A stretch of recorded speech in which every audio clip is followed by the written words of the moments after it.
In today's video, I'll be diagnosing a sound and an issue that I had the last time that I drove the car properly, which was unfortunately many months ago.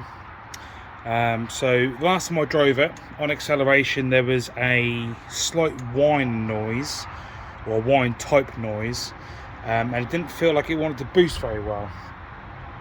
So I do remember back a couple of years ago when I was changing the intake hose on the turbo to silicon, I did check the turbo for play, and I do remember it having some very minor in and out play, so it could be turbo. So before I jump in and get a rebuild, I thought I'd do a smoke test to see if there's any visible, well, not visible, but if there's any leaks in the system. So to do this, I'll need to remove the MAF and the filter, and also the blow-off valve at the back here. I'll blank the vacuum line and put the probe into the end of this intake pipe, and hopefully if there is a leak we'll start seeing some smoke. If I don't see any smoke, then yeah, the issue is going to be somewhere else. So we'll do one step at a time and see how we go. Right, I have the MAF removed. Don't have the rubber cones that go inside, so I've had to make do with some microfibers. Blow-off valve blank is fitted. Couldn't blank, didn't have anything to blank this off, so if I see anything coming out of there I know why. Had to use some rivets just to blank off these vacuum lines, and I think we're good to go. So get my LED torch.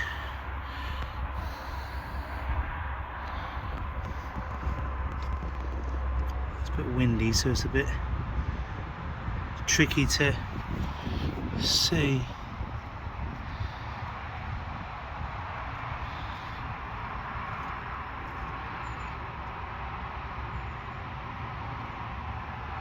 So far so good.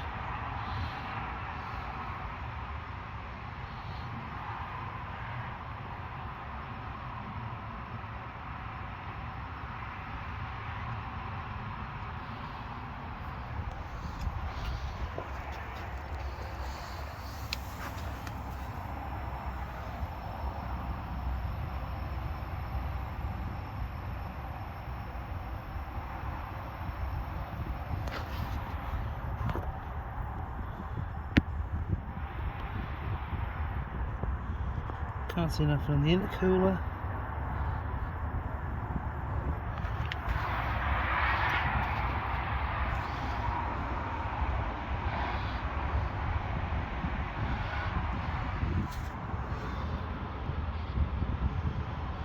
No, it's just all coming out where the intake is.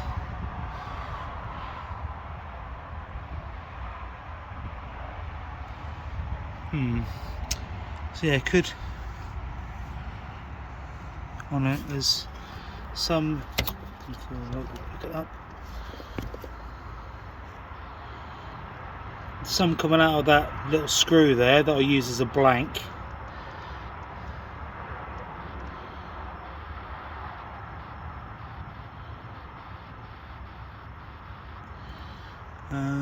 Can't see anything coming off the turbo itself.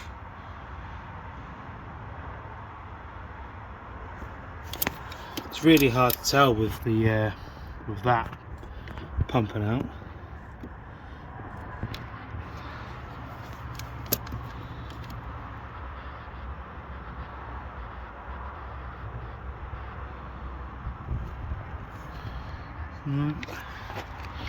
Should be quite a lot of smoke in there now.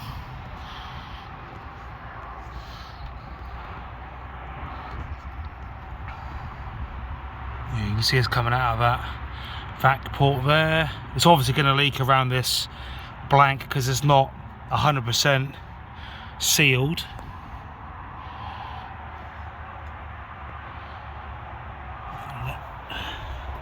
Let's turn this off.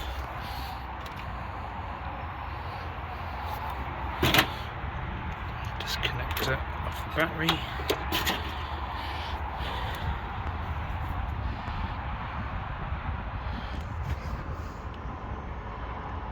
So definitely that screw there we'll have to look into. That's obviously, I know about that, I know about the blank. Can't see any others, so yeah, I'm gonna guess it's going to be turbo.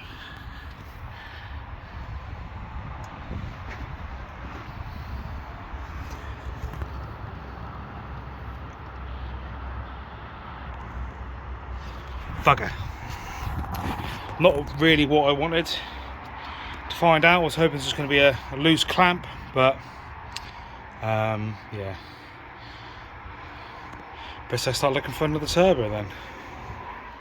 Talked to some friends about the issues with the car, and they said that the lack of boost building may be due to a stick and actuator. So to test this, I've borrowed a pressure tester. So all I need to do is disconnect this vacuum line that goes to the boost controller, boost solenoid, and let's give it a go.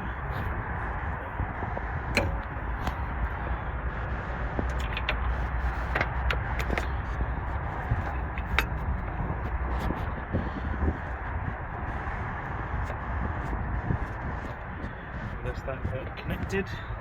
Just need to squeeze this. I'll probably go up to 15. Don't want to apply too much pressure.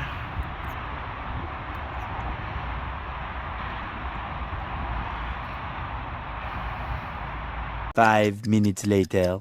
No, that looks all right. So actuator is fine. It's got to be the turbo. With the answer all pointing to the turbo. Had a look through Facebook, Marketplace, eBay, Facebook groups, you know, the usual. Cheapest I found was £270. Didn't really want to pay that. Done some digging through an old forum post and found someone local who had one, and this came off his car as he bought a spare to hybrid himself. So this is a stock GTT turbo. Unfortunately, there's no serial numbers or anything like that. Certainly some better days. So contacted quite a number of turbo rebuild companies, and everyone so far has said they can't do a standard rebuild because it's no longer a serviceable item, meaning they can't get the parts, and the only thing they can do is hybrid. So I don't have the support and mods at the minute to fit a hybrid turbo. I'll need an aftermarket ECU, injectors, clutch, and everything else to go with the ECU, map sensor, IAC sensor, boost solenoid. Yeah, the list can go pretty far. So I've spoken to Jay's garage, Jack Tonkin in Attleborough, and yeah, he's given me the price for Link G4X, supplied, fitted, and all the other gubbins. So I really don't know what to do now. I didn't want to buy another used turbo and potentially it fail, obviously due to age, wear and whatnot. I can't afford the ECU and everything else just yet, so I think the plan of action is to turn the boost down and see if the current one will last, even if it's just the summer of 2023, and I best start getting saving.